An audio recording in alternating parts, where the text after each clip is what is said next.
কোথায় গেছিলে তুমি? বাদাম আনতে। কেন? তোমার এই যে এখানে একটা মশা কামড় দিল, এই যে এখানে একটা মশা কামড় দিল, মশাটাকে তুমি মারতে পারলে না? মশাটাকে তুমি কেন মারলে না?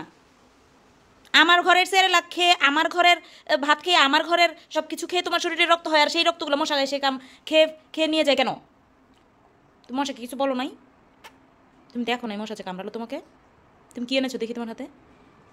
এটা কি? বাদাম। কেন এনেছো? এগুলো বাবা খাবে না? আমি একটু এনেছি, সব আনি না। সব আনোনি? আর এনো না, ওকে। ওগুলো তোমার বাবা খাবে নি। মা আমি তুমি যে সেরেলাক খাচ্ছ, সেরেলাকে তো বাদাম আছে, আখরোট বাদাম, পেস্তা বাদাম, কাজু বাদাম, কাঠবাদাম, চীনা বাদাম, আবার জাফরানও আছে। তাহলে তুমি কেন শুধু শুধু বাদাম খাবে বলো? আর খেও না। আমি ওটা খাব, আমি সেরেলাকের বাদাম খাবো না। কেন? তাহলে তুমি খালি খালি শুধু শুধু বাদাম খাবে? এগুলো বাবা খাবে না? ওইগুলা বাবা খাবে, ওইগুলা বাবা খাবে রান্না করে একটা। রান্নাঘরেরটা? বাবা বাইরে কি হচ্ছে? হ্যালো এভরিওয়ান, আসসালামু আলাইকুম। আমি কিছুদিন যাবৎ স্লিমিং হার্ব খেয়ে মানে একদম কিছুই খেতে পারি না, মানে ডায়েটে আছি বলে জুয়েলের বাবার আবার রং লেগেছে, সেও নাকি ডায়েট করবে। আমি তো একেবারেই মানে খেতে পারি না, কারণ কোনো কিছুই খেতে পারি না, কিন্তু স্ট্রং আছি, মানে সব কভার হচ্ছে। তো জুয়েলের বাবাকে সকালবেলা বাটারে ভেজে একটা ডিম দিলাম, আর কিছু বাদাম কিশমিশ দিলাম, আর খেজুর দিলাম, আর একটা রুটি দিয়েছি, দুইটা রুটি দিয়েছি, ও একটা খেয়েছে আর কি। তো এগুলো দিয়েই বললাম যে তুমি এগুলোই খাও, তোমার সারাদিনের যে শক্তি চাহিদাটা বা পুষ্টি চাহিদাটা ওইটা পূরণ হয়ে যাবে। তাহলে তুমি কম খেলেও আর কি তুমি মোটা হবা না। তাছাড়া আমার শ্বশুর মোটা না, আমার ভাসুর মোটা না, ওদের বংশের মধ্যে মোটা কেউ নাই। সো আলহামদুলিল্লাহ ও আর কি মোটা হবে না ইনশাল্লাহ। আর মোটা জিনিসটাও কিন্তু মানুষ জেনেটিকভাবেই পায়। আর আমি স্লিম, কারণ আমার মা স্লিম, মানে আমাদের ফ্যামিলির সবাই স্লিম আলহামদুলিল্লাহ, এজন্য মানে আমরাও স্লিম। তো যাই হোক, এখানে আমি রান্না চড়িয়ে দিলাম, আলু দিয়ে রান্না করব। আর যেহেতু মানে আমরা মা, বাচ্চা হওয়ার পর কিন্তু আমাদের বেলি ফ্যাটটা একটু বেড়ে যায়, আর তাছাড়া আমার টুইন বেবি, তো সেক্ষেত্রে আমার বেলি ফ্যাটটা একটু বেশি ছিল। তো এই জন্য আমি মাঝে মধ্যেই স্লিমিং হার্ব খাই। একটা স্লিমিং হার্ব আমি 5-6টা ট্যাবলেট খেয়ে অফ রাখি, কারণ 5-6টা ট্যাবলেট খাওয়ার পর আর কি আমার রুচি একদম কমে যায়, আমি আর কোনো কিছুই খেতে পারি না। জাস্ট এই যে রান্না করছি, রান্না থেকে 2টা আলু খাচ্ছি, বা পুঁই শাক রান্না করলে শুধু পুঁই শাক খাচ্ছি, এরকম করে আর কি খাই। তো ওইদিকে হচ্ছে আমি ইলিশ মাছ দিয়ে পটল দিয়ে রান্না করছিলাম, মজার মজার রান্না করি, কিন্তু এমন আছে না যে আপনার মন চায় খেতে, কিন্তু আপনি ডায়েটের কারণে আপনি মনটাকে বুঝ দিচ্ছেন। স্লিমিং হার্বটা খেলে কি হয়, মানে আপনার রুচিটাই আর কি কমে যায়। আপনি যত মজার খাবারই আপনার চোখের সামনে ঘুরঘুর করুক না কেন, আপনার মন চাইবে না খেতে। স্লিমিং হার্বের কাজ হচ্ছে এটা।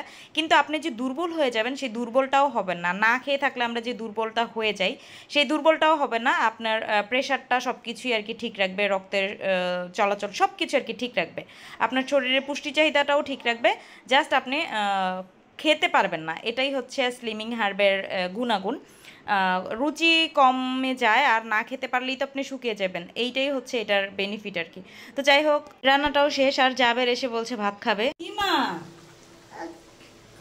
তুমি বাদ দাও। কেন?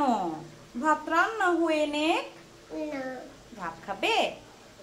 না ভাত রান্না হবে না। ভাত রান্না হয়েছে, তুমি ভাত খাবে? হ্যাঁ, তুমি খাটে যাও, তাহলে আমি ভাত নিয়ে আসি। খাটে কাঁথাটা বিছাও গা, যাও, আমি ভাত নিয়ে আসি তোমার জন্য, ময়না পাখি। ওকে। ওকে, যাও কাঁথাটা বিছাও গা। আর জারিফকে ডাকো গা, বলো জারিফ চলো আমরা ভাত খাবো এখন। যাও, 12টা বাজে, এখন ভাত খাবে। 12টা বাজে রান্না শেষ করলাম। জাবের রান্নাঘরে যেই বলছিল ও নাকি ভাত খাবে, যদিও সে 9টার দিকে সেরেলাক খেয়েছে। আর আমার ছেলেরা ঘুম থেকে উঠেই হচ্ছে 9টা-10টা বাজে, ঘুমায় আবার একটু লেট করে, 11টা-12টার দিকে ওরা ঘুমায়। ওর বাবা আসলে ওর বাবার সাথে দুষ্টামি ফাইজলামি করে খাওয়া দাওয়া করে তারপর হচ্ছে ঘুমায়। ও আর কি, ওরা আর কি সব আমাদের মতো, আমরা যেই টাইমে খাই ওরাও সেই টাইমে খায়, মাঝখানে ওদেরকে কিছু খাবার দেই। ওরা যেহেতু বাচ্চা, আমি ট্রাই করি 3 ঘন্টা পর পর আর কি ওদেরকে খাবার দেওয়ার জন্য। আর ওরা ঘুমালে আবার লং টাইম ঘুমায়, 3 ঘন্টা মাশাল্লাহ খুব সুন্দর করে ঘুমায়। আর এখানে ওদেরকে খাইয়ে আমি পার্সেল রেডি করতে চলে আসলাম। আজকে কসমেটিক্সের অর্ডার ছিল অনেক। এখানে মোরিঙ্গা সুদিং জেল, যেটা গরমের দিনে এই সুদিং জেলটা অনেক বেশি টানে, মানে অনেক বেশি সেল হয় গরমের দিনে, যেহেতু মুখের ভিতরে গুড়ি গুড়ি র্যাশ উঠে যায় বা গরমের কারণে স্কিনটা জ্বলে। ওদের স্কিনটাকে কুল রাখার জন্য হচ্ছে এই মোরিঙ্গা সুদিং জেলটা, আর র্যাশ উঠবে না স্কিনে, এখানে আরসিসির অর্ডার ছিল, সেন্টালা সিরামেরও অর্ডার ছিল। সেন্টালা সিরাম আমার স্টক মানে শেষ হয়ে গেছে, আবার আজকে অর্ডার দিয়েছি, চলে আসবে। আর এখানে ডাব সাবানগুলো যে দেখছেন, মানে সাবানগুলো যে দেখছেন, এগুলো হচ্ছে দুবাই থেকে আনানো আমার চাচাকে দিয়ে। তো এই সাবানগুলো খুব ভালো সেল হয় আলহামদুলিল্লাহ। আর কম দামের মধ্যে যদি আপনারা বিদেশি ব্র্যান্ডের বিদেশি সাবান পেয়ে যান তাহলে তো কথাই নেই। এখানে এই যে পালমলিভের অর্ডার ছিল 3টা, ডাব সাবানের অর্ডার ছিল 3টা, আরসিসি, গ্লুটা মাস্ক, তারপর হচ্ছে কোটা, এগুলো অর্ডার ছিল। সবগুলোকে আমি পার্সেল করে রেডি করে রেখে চলে আসলাম এখানে। জুয়েরাকে ভাত খাবো আর আমি খাবো, যে আমি এই শাকগুলো খাবো আর এই যে লতিটা নিয়ে আমি 2 লুকমা প্রথমে খেয়ে নিয়েছি।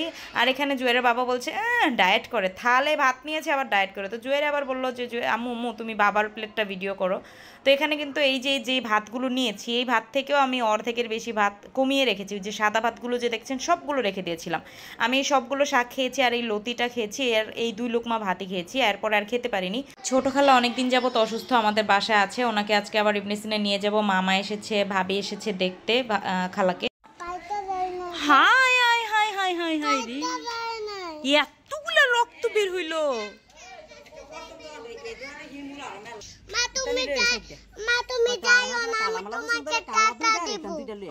ওকে, তুমি আমাকে টাটা দিও নি।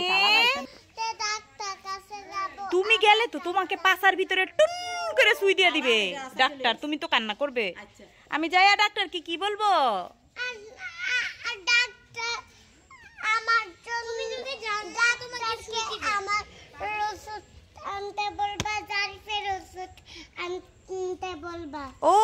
ওকে,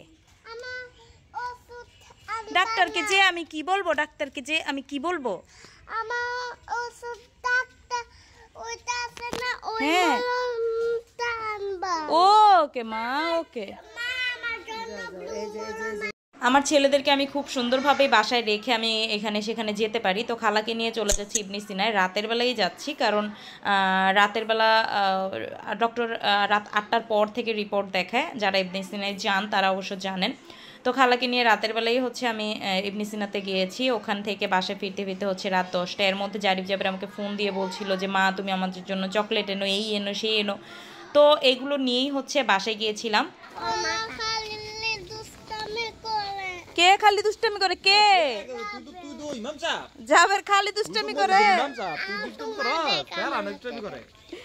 দেখিস আমার ব্যাগ নিয়ে দেখেন ভাই কি টানাটানিটা শুরু করছে।